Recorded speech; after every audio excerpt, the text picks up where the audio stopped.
Hello, everyone. This is the Griffin Talk show. This is my own personal podcast. Uh, Today I brought someone a little unusual. We have Louise Erdrich, the author of the poem Windigo. Louise, if you'd like to come into the room and talk to me, Hey, guys. go ahead and have a seat right across from me, Louise. You suck.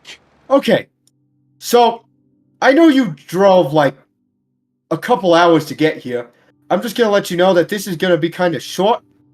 How long did it take you to get here, right? Well, the airport had quite some delays, but Oh it yeah. took me that long. All right. So anyway, I brought you here to ask some questions about your poem, Wendigo. Okay. What are You these know, questions you may have asked? well, I read the story. I really like the story. Like, don't get me wrong.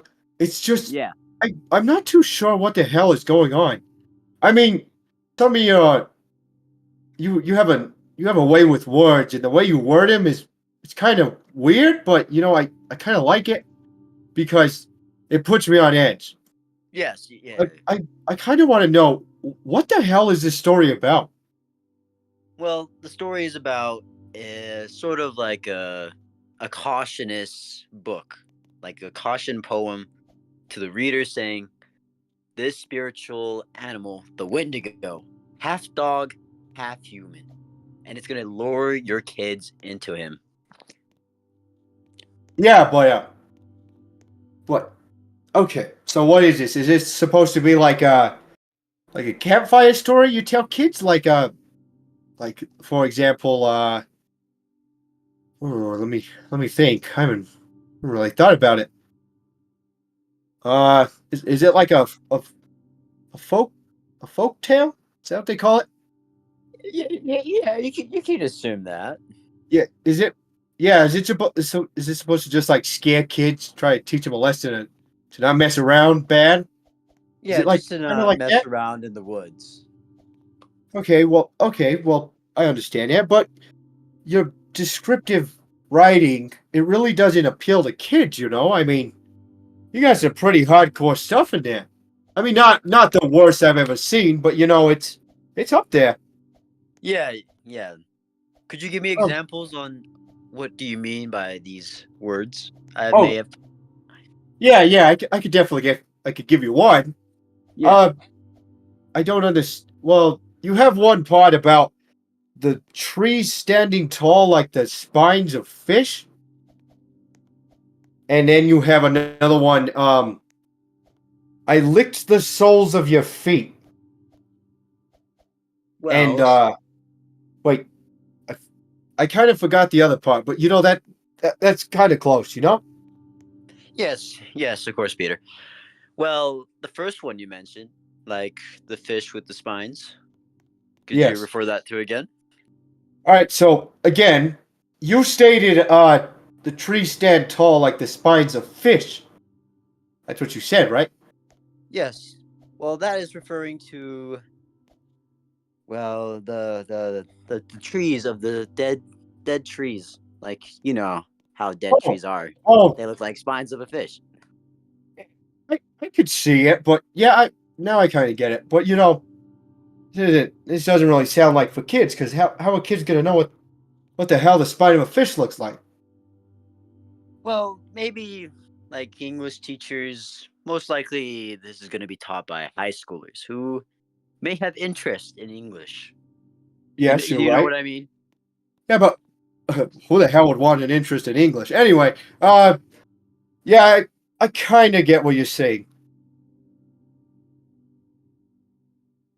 Yeah.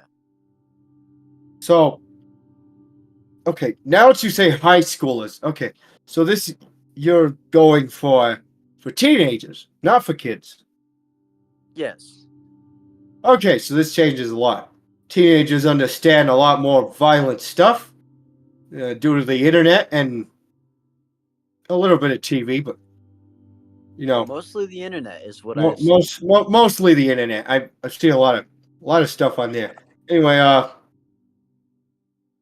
uh, so you're going towards teens. Anyway, my next question is probably uh, oh, is this?